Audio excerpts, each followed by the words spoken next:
Welcome back, everybody. My name is Tucker, and in today's video, we're going to be discussing whether or not load management is actually an issue in the NBA. And this conversation came up once again, most specifically because Kawhi Leonard ended up missing a nationally televised game against the Milwaukee Bucks due to load management, which is the second time this season already that has been the reason for him missing a game. Now, obviously, people were upset that Kawhi was not going to be playing in the game because it was a highly anticipated game between the Clippers and Bucks, two of the best teams in the league, and Kawhi and Giannis Antetokounmpo are two of the best players in the league, and people really wanted to see those two guys go against each other, and it's the only time that the Bucks are going to be coming to LA to play the Clippers this year, although they'll also be coming to the Staples Center once again later in the year to play the Lakers. Now, really briefly, if you have absolutely no idea what load management is or what I'm even talking about, essentially it's the idea in this strategy put forth by many teams around the NBA to rest their players around 10 to 15 of the 82 games during the regular season to keep them fresh and keep them healthy,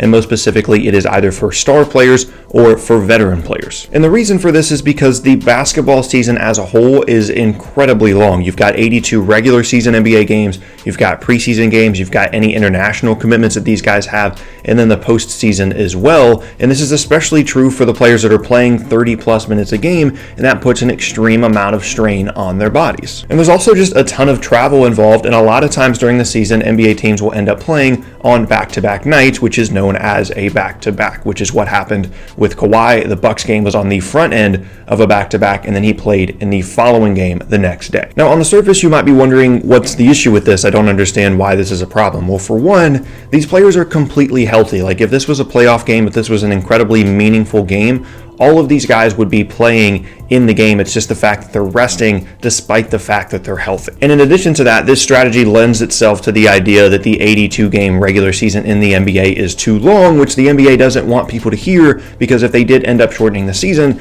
they would miss out on a ton of money. And the other part of this as well is that in this era of the NBA, a lot of fans follow players a lot more closely than they do follow teams. So a lot of times when people are buying tickets to go to a game, it's to see either a specific player versus player matchup or just one player in particular. For example, like I said, that Clippers-Bucks game, a lot of people wanted to see that Kawhi versus Giannis matchup. And when you buy tickets going into that game saying, I'm going to see this star play, and then they end up getting rested and they miss the game because of load management, it's a huge disappointment. And if you bought those tickets, they're probably expensive if it's going to be one of the best players in the NBA playing in that game, and then at relatively the last minute, those guys end up not playing, and then you feel like you were kind of screwed out of your money. And this happens all the time. Fans will buy a ticket for the one game that LeBron James is in town, or the one game that Giannis is in town, or the one game that Kawhi is in town, and then when those guys don't end up playing, they get really upset about it, and rightfully so. And lastly, and I don't really even count this as like a problem about this, but I feel the need to mention it anyway, a lot of former players do complain about this idea of load management, with Michael Jordan most notably saying recently that players are paid to play in all 82 games when they're healthy. And players of these past eras love to go on TV and remind us how much more difficult it was back when they were playing, when the court was slanted, so it was uphill both ways. They were punching each other every single time down the court. They hated each other's guts, and it was just a much tougher league back in the day. But the thing is, if these guys would stop reminiscing about the NBA 20 years ago long enough to actually look at a calendar, they would realize that it's 2019 now in the NBA, and the league is entirely different than the one that they played in, and it's thriving largely because of the changes that have been made. The NBA is now a player-focused league, and they have more power currently in the NBA than pretty much any group of players has ever had in any professional sports league, and a lot of the points around this load management issue come from that specific premise. Because to be completely honest here, the hard truth is that the NBA has to prioritize their stars, their best players first, and then their fans, and that's just kind of the way it is. And the reason for that is largely because of all this player empowerment stuff that has happened over the last 10 years, because individual teams have to do everything they can to keep their stars happy, or they're going to end up leaving and going to play for another team. Just think about how many stars have left their former team in the last 18 months in the NBA. You've got guys like LeBron, KD, Kawhi, Paul George, Russell Westbrook, Chris Paul, Kemba Walker, and not every single one of those players left because they were unhappy or even left as free agents, but I can promise you that every single team in the NBA that currently has a star on their roster is scared to death that they're going to leave the next time that they're a free agent, or just simply request a trade, and they have to do everything they can to keep them happy while they're there. And so that's how all this ties into load management. It's a way for teams to show their star players that they are willing to prioritize them, to take care of them over, a regular season win, or potentially taking a hit from their fans to keep them healthy and to maintain the longevity of their productive careers. And on top of that, moving forward into the future, the reputation of being a player-first franchise and organization can do a ton for a team in future free agency cycles. Just ask the Clippers and the Nets from this most recent offseason. And so essentially the point here is load management isn't going anywhere in the NBA because it's become an expected benefit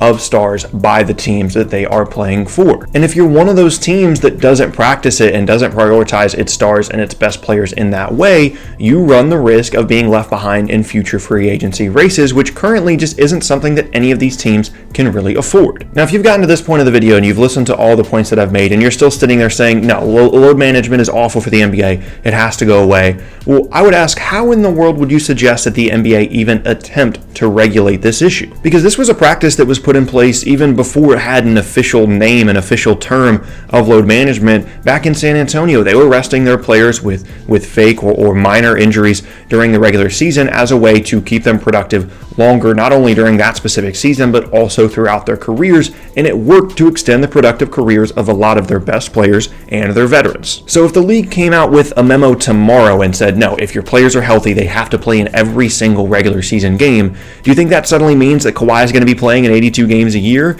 Of course not. Like, if the league passed a rule in the offseason or came up with some kind of procedure to ensure that all of the health and the medical reports are accurate, and if a player is healthy, they're going to play, there's just no way that they're going to be able to come up with something that teams are not going to be able to get around. And so it's just too powerful of a tool for these teams to use to make sure that these stars know that they're going to be taken care of, and it's too difficult of a thing to regulate, even if you're convinced that it's a bad thing for the NBA, which I'm not sure that it is. Now, personally, of course it bums me out when I'm really excited for a nationally televised primetime game, when I'm really excited for some kind of star matchup, and one or both of the players ends up not playing as a result of load management and just completely ruins the matchup. Yes, that sucks. But you know what would be even worse? Getting a really crappy performance out of Kawhi Leonard in Game 6 of the Western Conference Finals because his body is broken down because we forced him to play in some primetime games in November and December. Now, I'm not saying that there's any kind of direct correlation and some kind of magic threshold that as soon as a player plays 70 games during the regular season,